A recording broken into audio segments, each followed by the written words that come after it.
Berço. Este é o título do capítulo 11 do livro Pensamento e Vida, tema da nossa primeira temporada. Eu sou o Gladstone Júnior Eu sou Vicente Rodrigues. e este é o CMEAcast, o seu podcast espírita. Vem com a gente. Pai nosso, que estás no céu, santificado seja o vosso nome.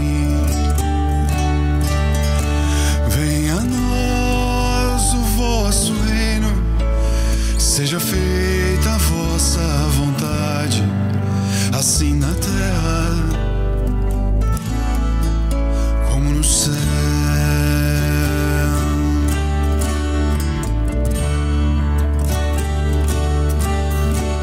O pão nosso de cada dia nos dai hoje. Perdoai nossas ofensas, assim como nós perdoamos quem nos tem ofendido. E não nos deixeis cair em tentação, mas livrai-nos de todo mal.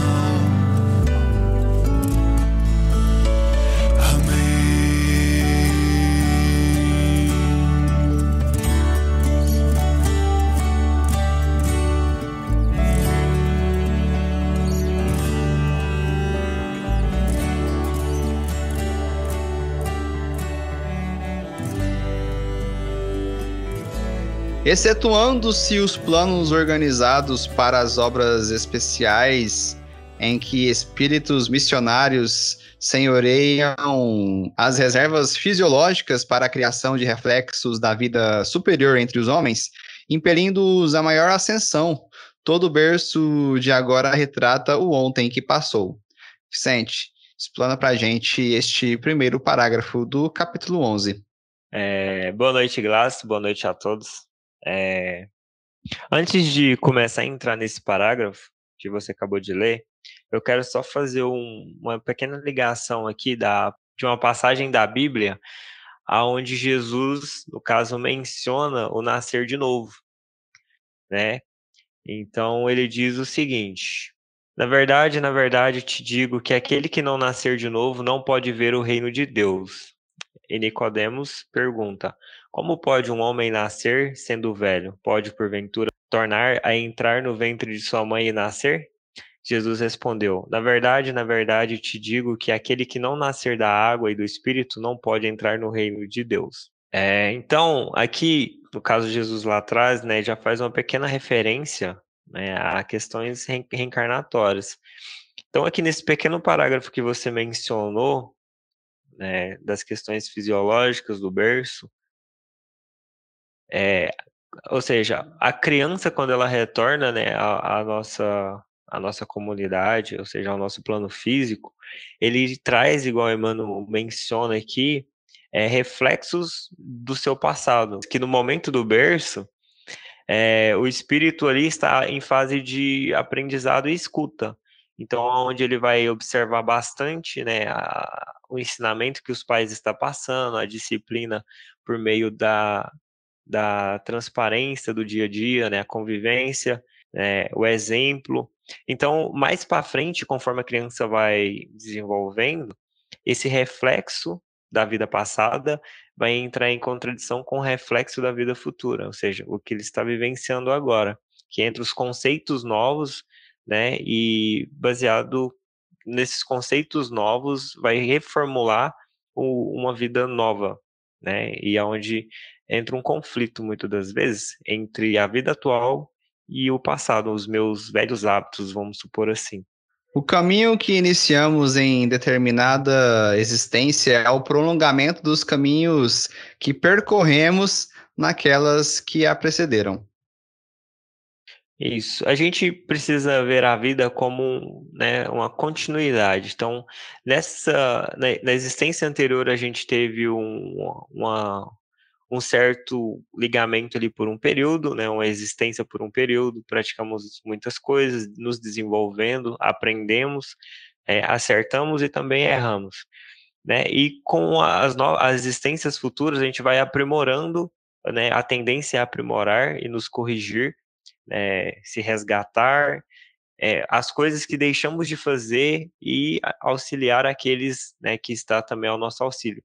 Então, é uma vida contínua, né? Pela eternidade, vamos por assim, sempre evoluindo, né? E uma outra passagem que se referencia é quando Jesus fala, por exemplo, que colocaria, né, o pai contra o filho contra o pai, a mãe contra a filha contra a mãe, né, sogra contra nora, né, em Lucas 12:53. Mas quando ele diz isso, é justamente esse resgate, esse reajustamento que a gente tem, né? Lembrando que Deus ele é totalmente onipotente, justo e bom, né? Então ele é bom para com todos. Então uma dívida que deixou de ser paga em outra época, provavelmente ela é reajustada nessa. É quando a gente tem a oportunidade de reencarnar de novo no seio de quem prejudicamos, para que a gente possa reajustar ali e fazer uma família universal.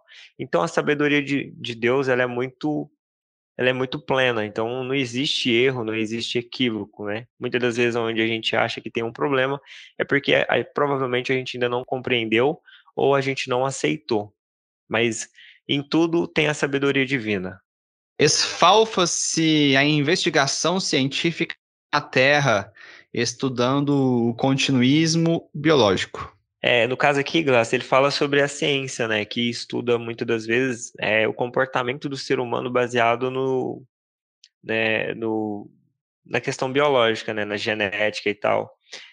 Mas a gente que estuda o espiritismo sabe que a causa raiz não está na genética biológica, mas no espírito que carrega, né, todo um histórico, vamos supor assim. Esse histórico se baseia em comportamento e se baseia também, muitas das vezes, né, nas doenças.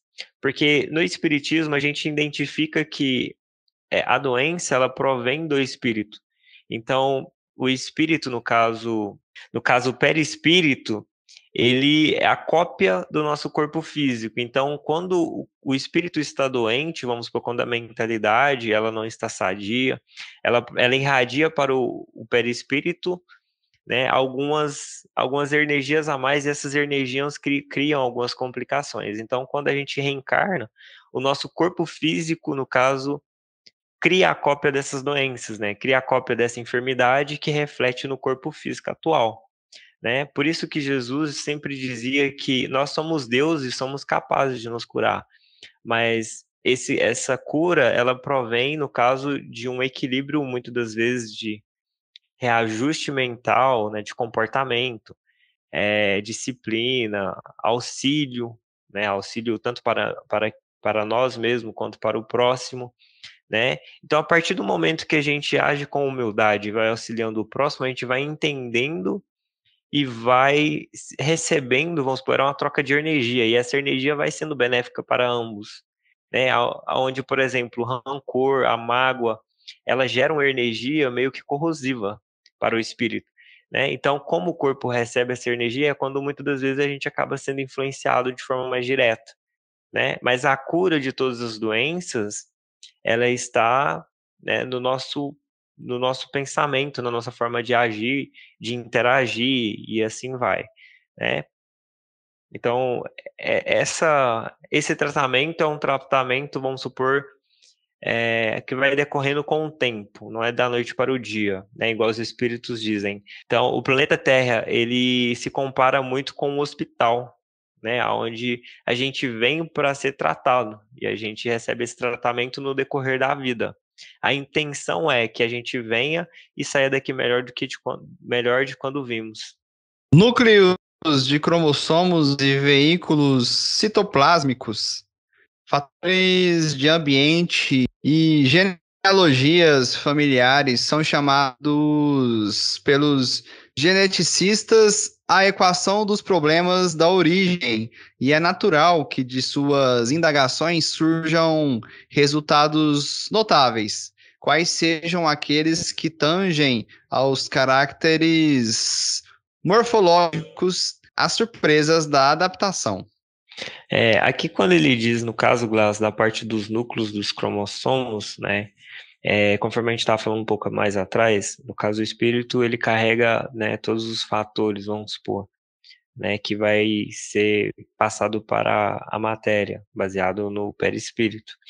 Mas a convivência, no caso, muitas das vezes também, ela gera uma adaptação, né? Um exemplo é como, vamos supor, hoje em dia a medicina, né, tem esse meio de comprovação de que se você começar, por exemplo, imaginar muito que você está doente, o seu organismo ele adoece, porque a sua mentalidade, no caso o seu cérebro, o seu sistema nervoso, dispara informações, né, para os seus órgãos de que você não está no seu estado normal, né? E esse pensamento rotineiro durante muito tempo, por exemplo, pode realmente criar uma doença ali, talvez, né, uma adaptação inadequada para o organismo.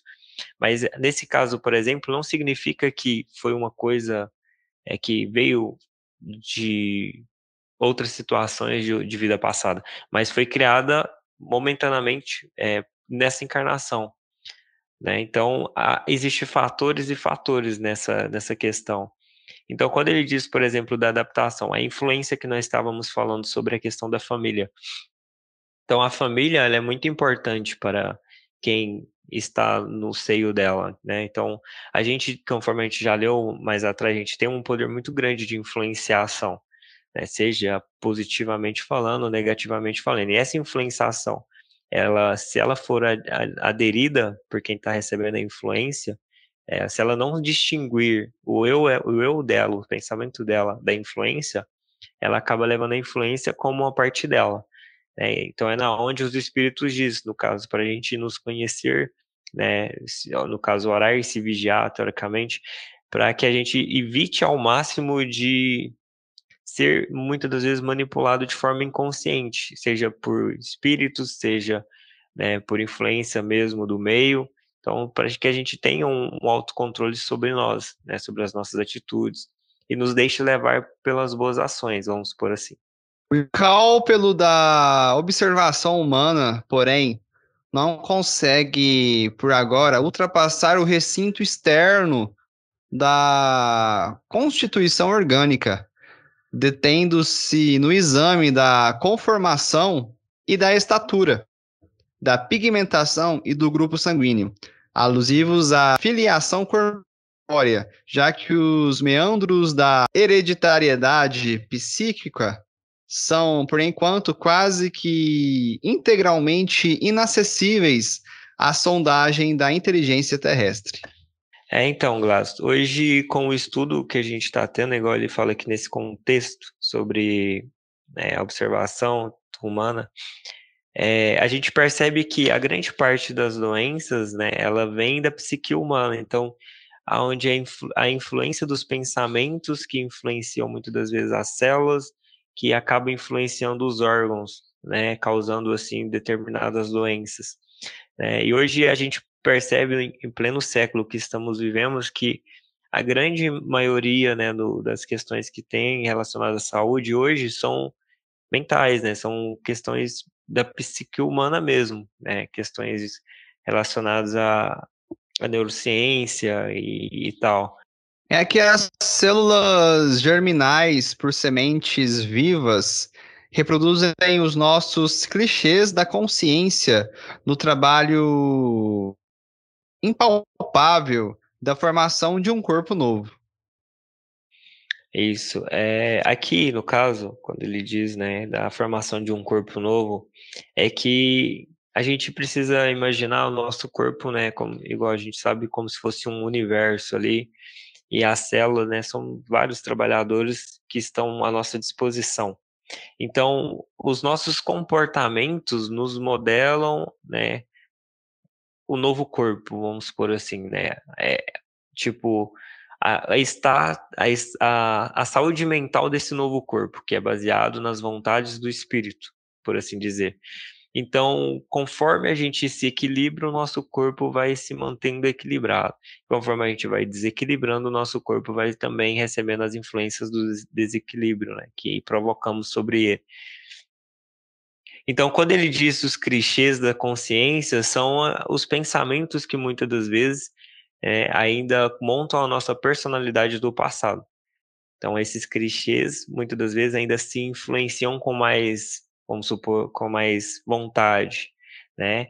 E é na onde entra, por exemplo, Jesus, com todos os ensinamentos e o seu exemplo, porque o intuito de Jesus é para que a gente se esvazie de nós e se preencha dele, ou seja, dando um sentido à nossa vida, de que a nossa vida, ela tem mais sentido quando ela está em comunhão com o próximo, quando a gente está auxiliando mais o próximo. Então, a gente começa a se sentir muito melhor, né? A gente deixa o nosso orgulho, nossa vaidade, né? O nosso apego às coisas mundanas, porque a gente sabe que nós estamos aqui de passagem e tal. Então, vai ter nesse preenchimento exterior e vamos nos vinculando às questões espirituais, né? Entendendo que somos espíritos eternos, vamos supor assim, e esse preenchimento de vida contínua para todo sempre é esse preenchimento, e no caso, e essa correção de clichês da consciência, igual ele diz aqui. Então, esses paradoxos, né, esses paradoxos de conhecimento vão ficando para trás e novos conceitos vão sendo adquiridos. E um novo homem vai surgindo. A partir de que o homem velho, ou seja, o homem com as suas más tendências vai morrendo, para que esse novo homem surja com o passar do tempo.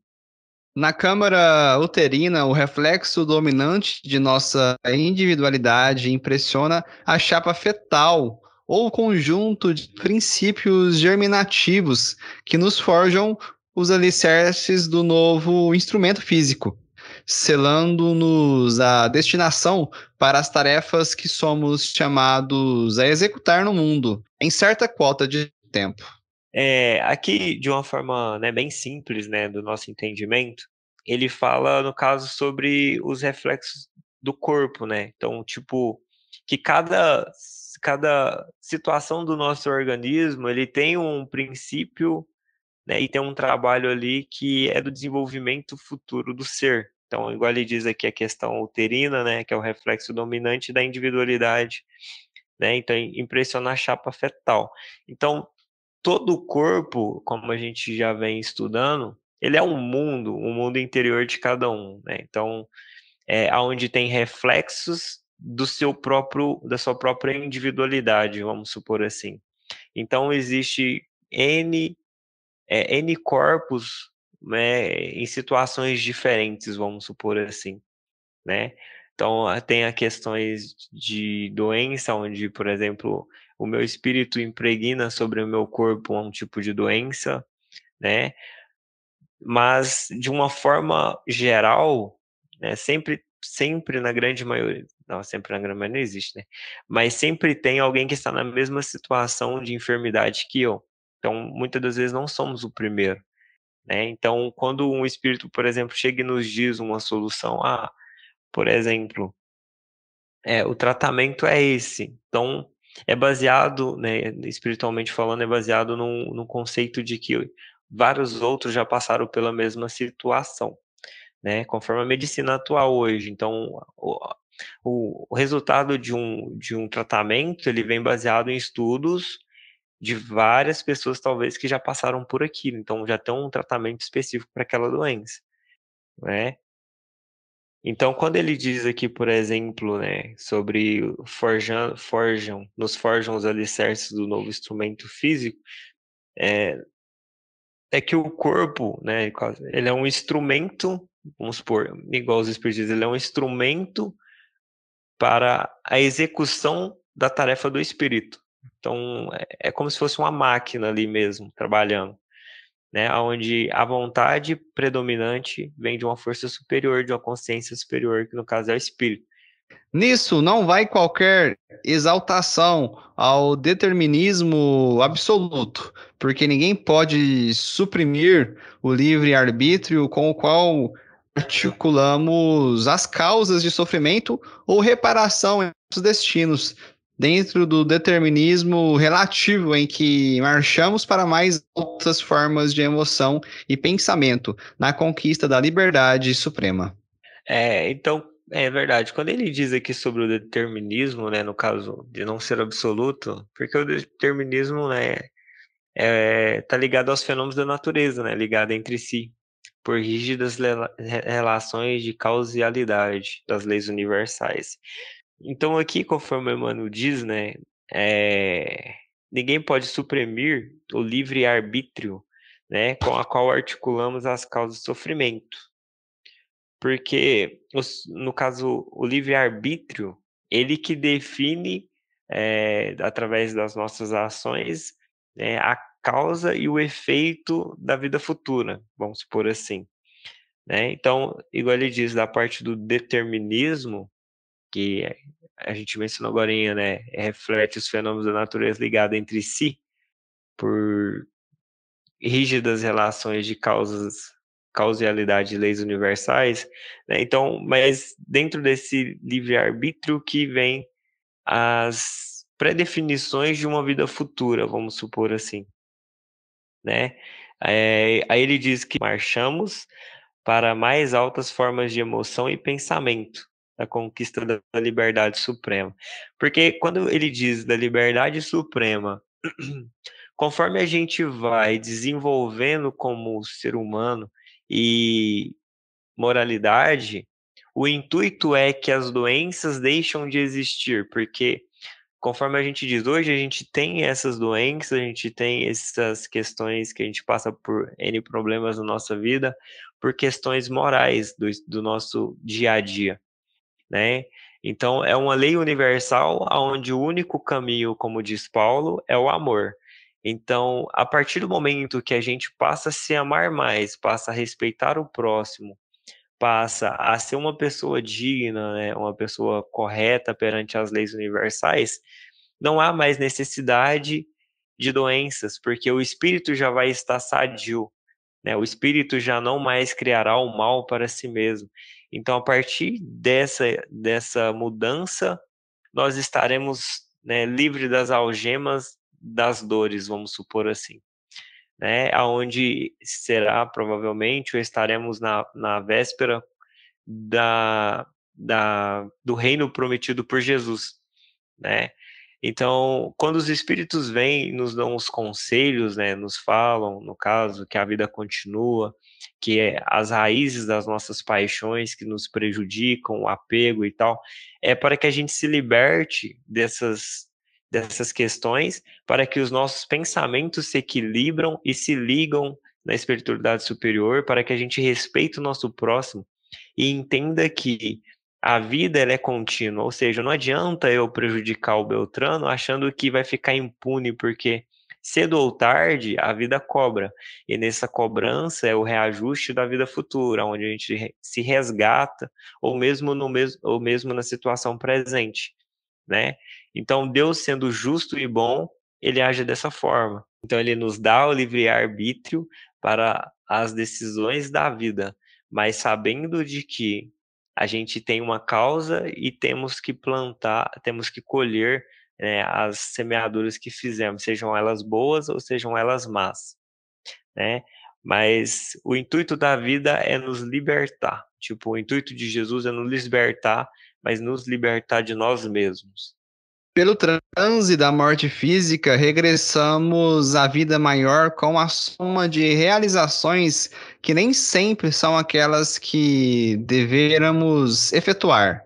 Em muitas circunstâncias, as imagens trazidas da permanência na carne são fantasmas temíveis, nascidos de nossas próprias culpas, exigindo reajuste e pagamento, a modelarem para os nossos sentidos o inferno torturante em que se nos resolvem as queixas e aflições.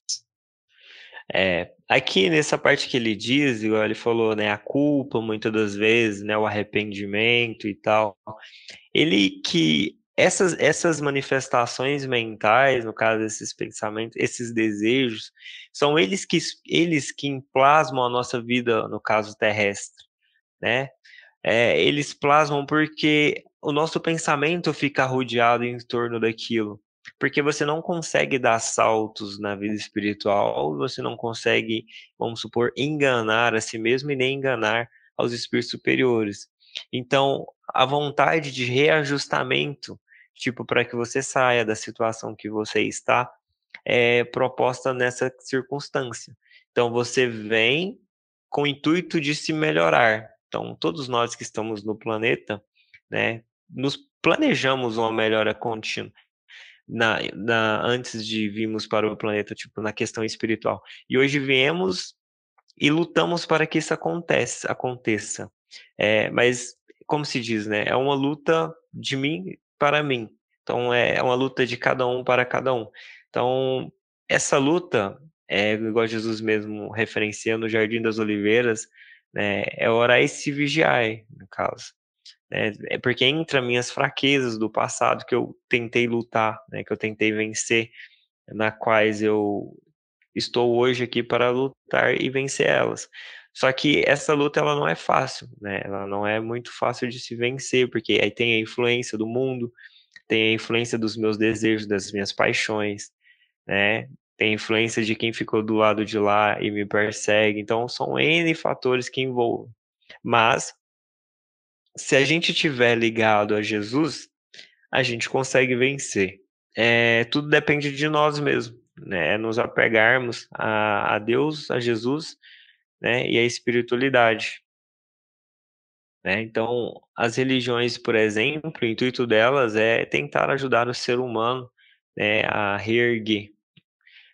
Sabemos que nem tudo é da forma que gostaríamos que fosse, mas o princípio da vontade em reerguer-se, que é o primordial. Eis, porém, que a justiça fiel, por misericórdia, nos concede o retorno para a benção do reinício. Retomamos, assim, através do berço, o contato direto com os nossos credores e devedores para a liquidação dos débitos que contraímos, cujo balanço efetivo jaz devidamente contabilizado nas leis divinas.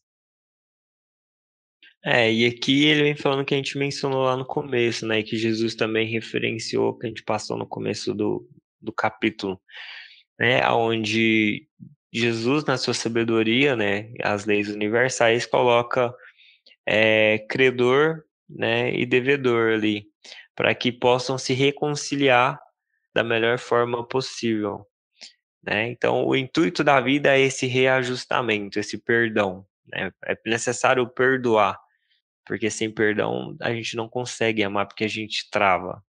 Então, esse reajustamento, no caso das leis divinas, ele acontece constantemente, igual a gente vê, né? Essa é a lei da vida, vamos supor assim. E quando ele diz aqui, no caso, remontamos através do berço, né, que isso existe em toda a natureza, né, a questão de nascer, né, como já criança, para que você seja modelado em novos conceitos ali. Então é como se fosse o cobrador, né, igual ele diz aqui, e o credor, onde aquele que teve, vamos supor, perdoou mais fácil, né, ou tem um sentimento de perdão, entra numa situação, vamos supor, como pai, como educador, né, então ele está numa situação que vai passar um amor para o outro. É desta maneira que comumente renascemos na terra, segundo as nossas dívidas ou conforme as nossas necessidades, assimilando para esse fim a essência genética daqueles que se nos afinam com o modo de proceder e de ser. Os problemas da hereditariedade, em razão disso, descendem, de forma geral, dos reflexos mentais que nos sejam próprios. Aí aqui entra aquele contexto que nós falou anteriormente, né, dos reflexos mentais. Então, os reflexos que definem, né, o meu eu, quem eu vou ser, a situação do meu organismo, né, do meu corpo. Então, tudo baseado nessas questões do espírito, né? Então, é necessário curarmos o espírito para que a cura resplandeça sobre o nosso corpo físico, como se diz. É necessário curar a mente, né? E a partir dessa cura, você está curando pela raiz, vamos supor, assim, pela raiz, né? Lembramos também que todos nós vamos desencarnar, né? Mas esse desencarne vai ser de forma natural e não, né, como se diz, de forma ocasionada. Então vai ser naturalmente falando. Em verdade, por vezes, abnegar os corações cultivando a leira do amor pelo sacrifício trazem a si corações destitosos, guardando transitoriamente nos braços monstruosas aberrações que destoam do elevado nível em que já se instalaram. Contudo, devemos semelhantes exceções ao espírito de renúncia com que fazem emergir das regiões infernais velhos laços afetivos, distanciados no tempo, usando o divino atributo da caridade.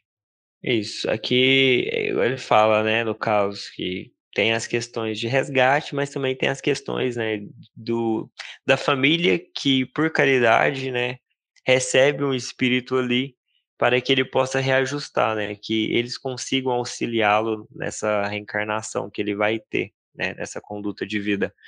Então, a lei da vida realmente se define em amor e caridade, né, igual a gente estava falando. Então, a caridade, ela tem que dar para com todos, né? Então, conforme a gente fala, todo mundo tem o direito de errar, todo mundo, né, erra, faz parte do ser humano, né? A gente só não pode persistir no erro, né? E é estendendo a mão um para o outro que a fraternidade começa, né? A empatia, solidariedade e aí vai.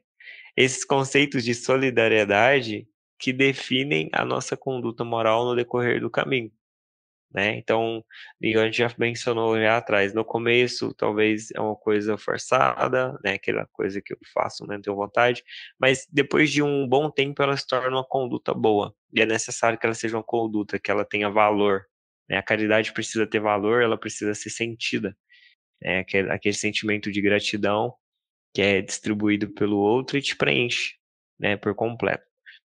Então, esse é o sentido, né? Auxiliar sempre, independente da situação. É isso que Jesus espera de nós, né? E essa é a finalidade do berço, igual ele diz, né? Da renascença, de receber, muitas das vezes, pessoas que a gente tem conhecimento de que outra época prejudicamos, para que agora possamos ajudá-los, né? Da melhor forma.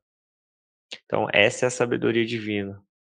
De conformidade com a regra, porém, nosso berço no mundo é o reflexo de nossas necessidades, cabendo a cada um de nós, quando na reencarnação, honrá-lo com um trabalho digno de restauração, melhoria ou engrandecimento, na certeza de que a ele fomos trazidos ou atraídos, segundo os problemas da regeneração ou da mordomia de que carecemos na recomposição de nosso destino perante o futuro.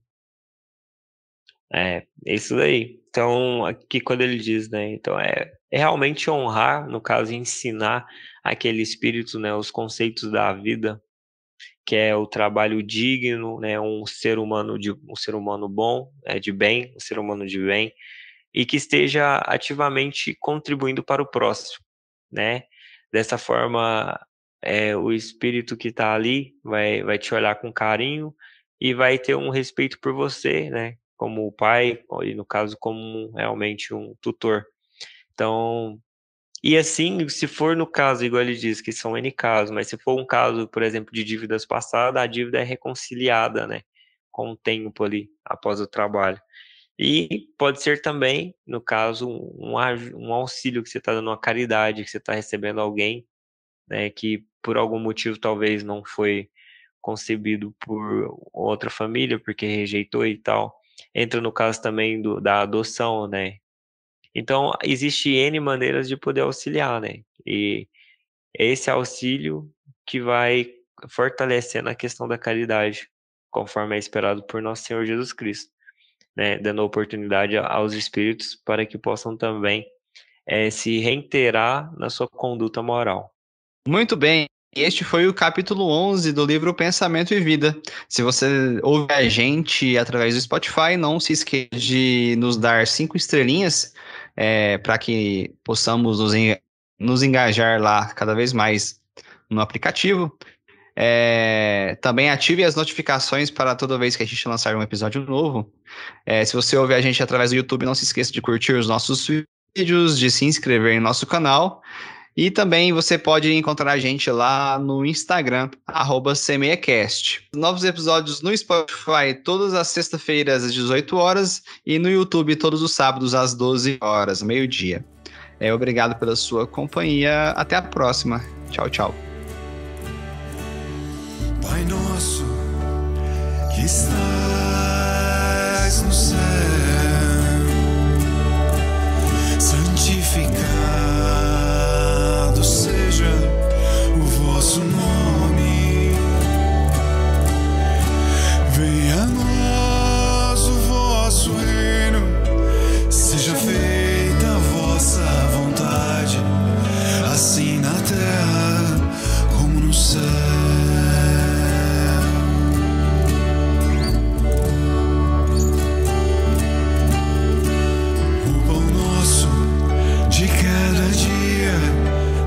Dai hoje,